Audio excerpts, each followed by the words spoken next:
pressers with Dylan Sampson. Please raise your hand for questions. We'll pass you a mic. Again, questions from the room first, and then if there are any questions from the Zoom, we'll take those second. Adam, we'll start with you, and then we'll go to Brent. Dylan, I don't know how much you've seen it, but Tennessee fans have been pretty passionate to get tickets to this game, even though it's on the road. I know you're worried about things in the field, but any part of that enthusiasm surprised you, or is that what this fan base is? Nah, it didn't surprise me. I just think about a couple years ago at LSU, where it felt like a home game, you know. That's what I expect from Tennessee fans, and, you know, I can't wait to get out there and see a whole bunch of orange. Brent?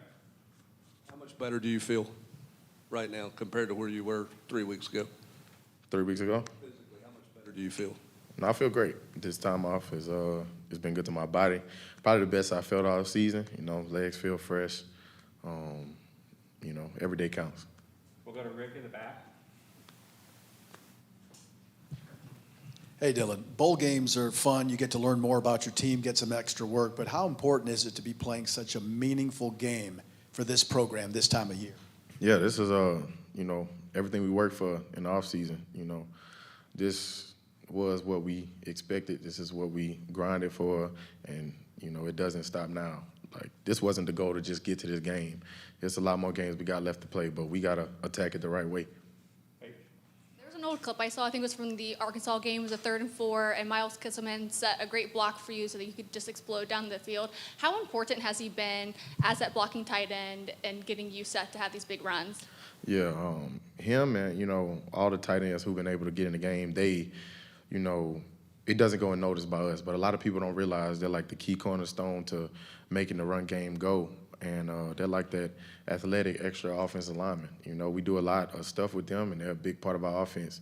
So, you know, I'm glad he was able to join our team because he's a great leader, you know, great guy, you know, as well as Holden too. And them three, Ethan Davis, they all do a great job just helping us.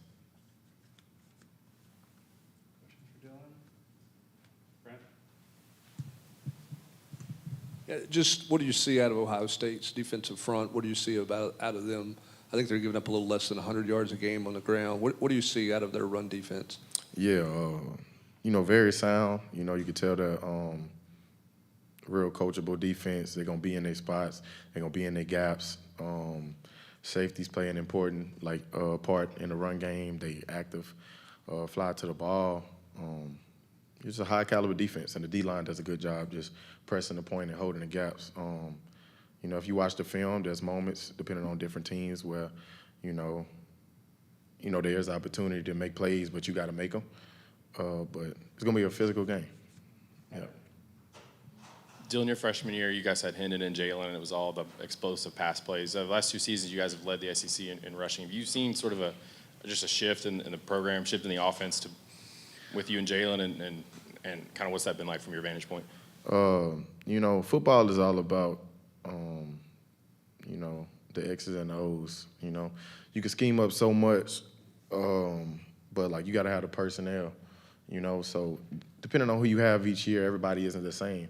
And you kind of got to go to the strengths, you know, of your people. And, you know, depending on where people are at different times in their life will change how this offense is. You know, Nico's going to be a little bit different than he was this year, you know. So you got to find, you know, what works game to game, week to week with this group of people, and whatever that looks like to get it done to win.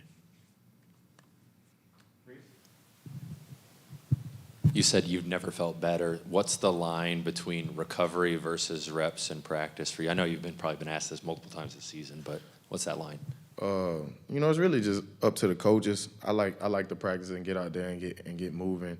But, you know, I think they do a good job managing my reps and my load.